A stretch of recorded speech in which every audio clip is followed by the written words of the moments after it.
এগুলা চায়না থেকে ইম্পোর্ট হয়েছে, আজকালের মধ্যে প্যাকেজিং হোক মানুষে হাতে যায়। জি, বুঝতেই পারতাছেন, যা স্যার বলছে সেটাই হবে। এত পরিমাণ মাল, এখানে মাল যে পরিমাণ আছে, আপনারা কেউ যদি বলতে পারে আপনাদের বিকাশে পুরস্কার আছে ইনশাআল্লাহ।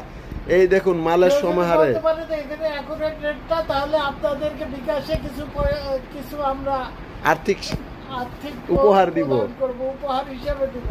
কেউ অ্যাকুরেট বলতে পারলে, অ্যাকুরেট না 100 কম বেশি হইলেও কোনো অসুবিধা নাই। আপনারা জলদি আমাদের কমেন্ট করে বলে যান যে আমাদের ইনবক্সে কমেন্ট করেন। স্যার খুশিতে এই মালের উপরেই শুয়ে আছে মাশাআল্লাহ। কিন্তু এটা প্যাকেজিং হওয়ার পরে এটা হবে এরকম ইনশাআল্লাহ। কিন্তু এটা এখন এরকম আছে, এটা আমরা প্যাকেজিং করব আজকে কালকের মধ্যে রেডি করব। আপাতত আমরা ডেট মেরে সবকিছু রেডি করছি। আমাদের কঠিন পরিশ্রমের দ্বারা আপনাদের হাতে যে পৌঁছে এই তেলাপোকার ওষুধ, এটা আসছে সুদূর চায়না থেকে ইম্পোর্ট করা হয়েছে।